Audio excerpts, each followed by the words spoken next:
as you've undoubtedly noticed, there's a lot of confusion about what capitalism is. And I like the term for reasons I'll explain, and I'm not willing to give it up. I'd be happy to give it up if that's the only way we can make progress. I'm not wedded to it in some sense, but I like it. I think of capitalism, well, imagine this scenario. Somebody comes up to you and says, I hate chicken. You go, well, to each his own. Why don't you like it? Well, I don't like it because of all the meat is brown, and the animal that it comes from moos, and it's got this hoof, and it chews grass. And at some point you realize, I think you're not sure what a chicken is, actually, and how it's distinguished from a cow, right? So you want to kind of clarify to the person. I feel this way when people talk about capitalism a lot of times. They talk about capitalism. Well, what's wrong with capitalism? Well, it's a system by which the rich exploit the poor and get bailed out, as it happened in 2008. Or it brings war to people. It steals property from the poor and exploits people. It excludes women and minorities. And you just want to say, well, hold on, and stop right there. Are you talking about the current system, or are you talking about actual capitalism? Because those are very different things. When I speak about capitalism, I'm not talking about bailouts. I'm not talking about war. I'm not talking about exploitation and exclusion. I'm talking about a system, a social system. I don't even like the word system. I like to think of it as an emergent order that's rooted in two fundamental principles: free association and the private ownership of property. And that's it. There's no more to it than that. You can associate with whom you want on any terms that you want, and the property that you're exchanging with others is yours, and you're free to trade it. That's it. That's how I define capitalism. So you might ask, well, in light of that, why don't we call it something else? Why don't you call it the exchange economy? I'm okay with that. That's good. Call it the exchange economy. Or free enterprise if you want, or just really society, which is really all it is. The reason we call it capitalism is because of that word capital. Capital is a very specific thing, and the economics literature is exactly right about this. Capital is the produced products, is the production of products designed not for consumption, but for further production. That's all capital really means. It means that you're busy making things not to be immediately consumed, but which are designed to make other things and produce other things so that you can have an extended order of production. That's what makes possible the division of labor. And my friends, capital is absolutely and empirically and historically essential to growing prosperity.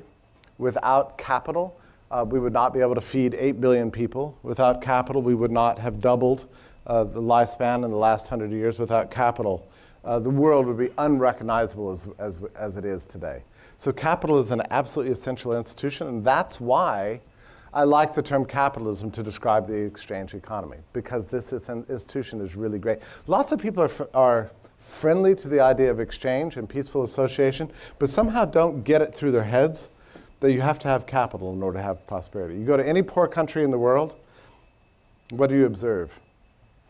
You see people who are creative, hardworking, sometimes ridiculously hardworking, much harder working than all of us in this room. They're trading a lot, they're exchanging a lot, there are markets everywhere. Why isn't wealth happening? Why aren't they getting rich? It's because of the absence of capital. Because every time somebody begins to accumulate capital and invest it over the long term, some other jerk comes along and loots it. That's basically it. It could be a private party, a private criminal gang, or it could be a public official.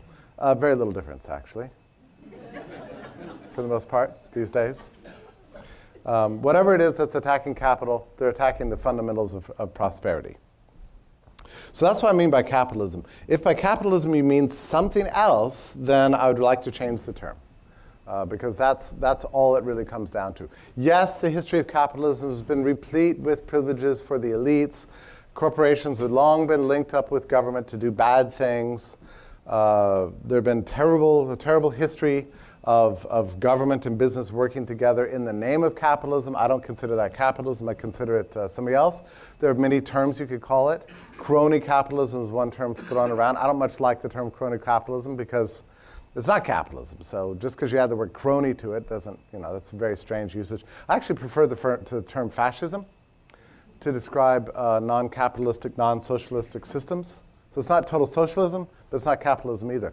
Fascism, it sounds like I'm cursing, like, oh, it's a fascist, right? It sounds like a bad word. Actually, this is a system. It's a real system that was invented in the 1920s. It had a huge influence all over world economies. It was tried in Italy, tried in the US, tried in the UK, tried in Germany, tried in Spain, and still the remnants of it are still with us today. I'd like to get rid of those remnants, but I think that's the best term to describe what people call today a mixed economy. So where does capitalism come from? And I think this is an extremely important thing for us to think through. So I'd like to use just a few minutes, and I'm sad about how little time we have together, but I would like to just use a few minutes to tell you a little bit of a conjectural history of the origin of exchange. And I think it'll help you understand something about why we have to have private property and why we have to have free association and exchange in order to have prosperity. And the history I'm about to tell is not entirely conjectural. It actually is the same story that anthropologists have told us from their research actually really happened. And the story is this. There's a small tribe of people, and they have needs, just like we have, and it's food, clothing, and shelter. Shelter's not that big a problem. If you find a good cave, it can last for generations. Even clothing's not dreadful if you're willing to wear animal skins. Those can last for many years. It's not a daily thing. You don't have to constantly create clothes. But food, now that's another matter. That's something we need every single day. It's terrible. It's oppressive. It's the worst thing that happens. This is why this is the Valley of Tears, the Lacrimal Valley, because every day we're going to need food. It's one of the great ironies to me today that capitalism has given us the problem of obesity. I mean, first world problem, right? I mean, come on.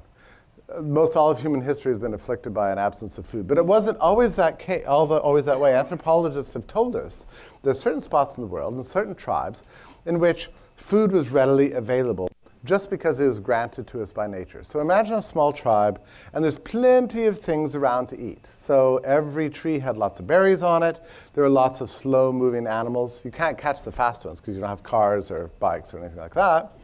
So you've got to have slow-moving animals like goats or turtles are ideal, and they lay eggs, and So there's plenty of food for everybody, and there's no reason to have anything like a systematic sense of private property under those conditions, because there doesn't seem to be scarcity. There's enough to go around.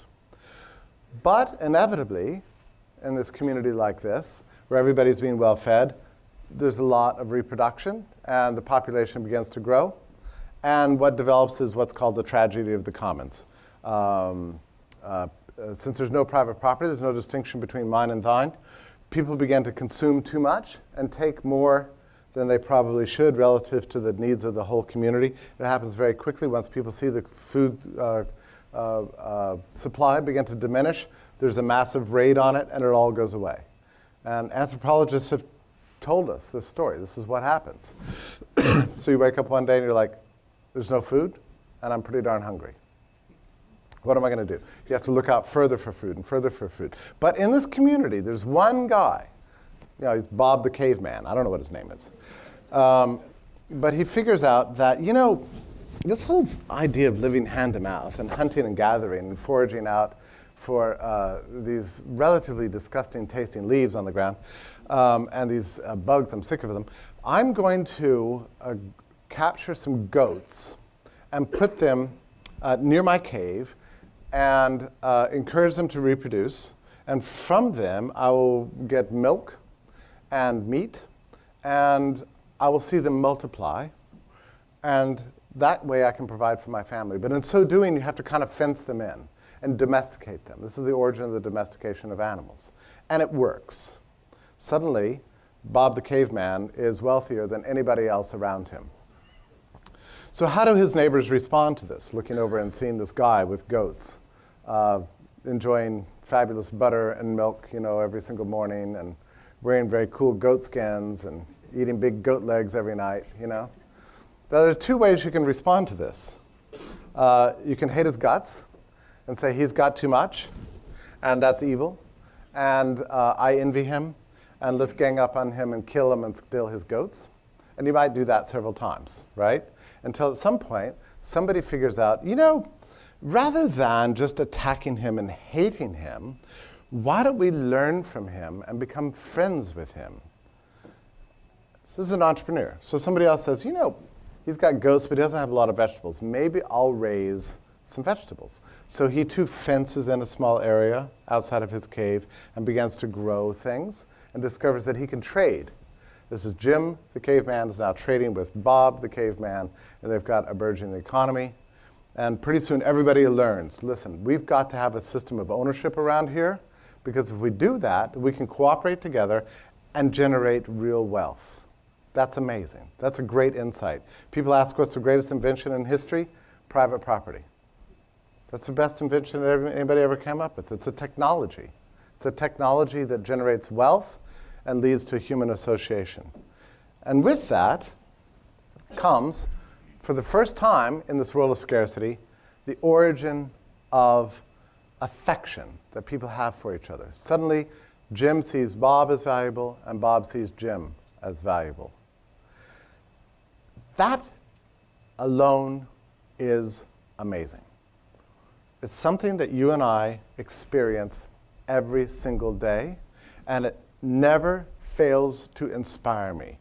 Every single exchange that I engage in my daily life inspires me. The reason is somewhat mystical and magical. Because if you think about it, Jim has his vegetables, Bob has his goats, they come together, trades a goat for a big bunch of vegetables, they go apart, one says thank you, the other one says thank you. They are both better off than they were before. They are both wealthier than they are before, because Bob had a goat that he values less than Jim's vegetables. Jim had vegetables he values less than Bob's goat. So they make a switch. Nothing has changed about the physical world, but something else has dramatically changed. It's internal. It's something about the human heart and the human mind that has changed. You feel and believe yourself better off than you were before. That is a form of wealth creation. That's the first form of wealth creation. It happens without any change in the physical availability of goods and services. It happens because there's a change in the human heart. That's extraordinary. And this goes on in our lives every single day, all day. It happened to me this morning when I bought a cup of coffee at the hotel, a perfect stranger. That's just true. It's Grand Rapids. Everybody's nice to everybody, right? But beyond that, we have a special relationship with each other because I'm giving of my property. I looked at the $2 in my wallet and I said, I value this, but I'd even value a cup of coffee more. And he's looking at my $2 and he's thinking, that looks pretty good. I like this cup of coffee, but I even value that $2 more than my cup of coffee. So we arrange this deal. Just looking at each other's eyes, we see a chance for us to get together and develop a temporary little association in which our lives are made better off. That's a beautiful thing. And it happens all the time. Happens every day, happens trillions of times a day. That's what exchange is all about. It's about seeing value in what other people have and arranging in voluntary terms a way to enhance our lives, to make our lives better off. Therefore, increase the wealth in the community. Again, without any physical change in the surroundings. That is the generation of value. And that's amazing, and it's beautiful. And we take it for granted so much, and it's pathetic. We shouldn't. We should walk around every day with a sense of growing ever wealthier because of the chance to engage other people in exchange. I think it's a very beautiful and magical institution. And by the way I just described it, the exchange, maybe it sounds very simple to you. It apparently is not, because the ancient philosophers seem to miss it. They all, like even Aristotle, when he writes about exchange, he sees it as just being like a zero-sum game. You know, you trade one thing for another. Everybody's moving stuff around. He thinks that all exchanges consist of equals for equals. Well, I have some stuff, you have some stuff. If we exchange, it's because they're equal. You know, this is just a fallacy. And, you know, we love Aristotle. He was a very smart guy. But he missed this point. It's not about equality. It's about inequality. We have unequal valuations. It's just that they're reversed. The coffee and the $2 are not the same. The coffee is more valuable to me than it was to him, and my $2 are more valuable to him than it was to me. So it's precisely because we have unequal valuations of our respective property that the exchange takes place at all. Aristotle missed this point. This is extremely important because, you know, actually opponents of the market economy tend to look at all the market activity that goes on every day in the financial markets, or they look at malls, or they look at Walmart, they look at big commercial districts, and they're just disgusted. They look at it and they go, look at all that. What are these people doing? They're just running around, spending stuff, greedy things, you know, materialism, they're grasping for money, desperate for food, whatever. They're just mortified by it, and they're disgusted, you know? They're looking at the same things we look at, but they have a totally different impression of it. And the reason is that they don't understand that there's something about the act of exchange itself that is wealth generating. That every exchange that takes place, at least people believe that they're going to get more value out of that exchange after it happens than if it never happens at all. That's, I think, a big difference between the people who have fallen in love with capitalism, as I have, as versus those who haven't.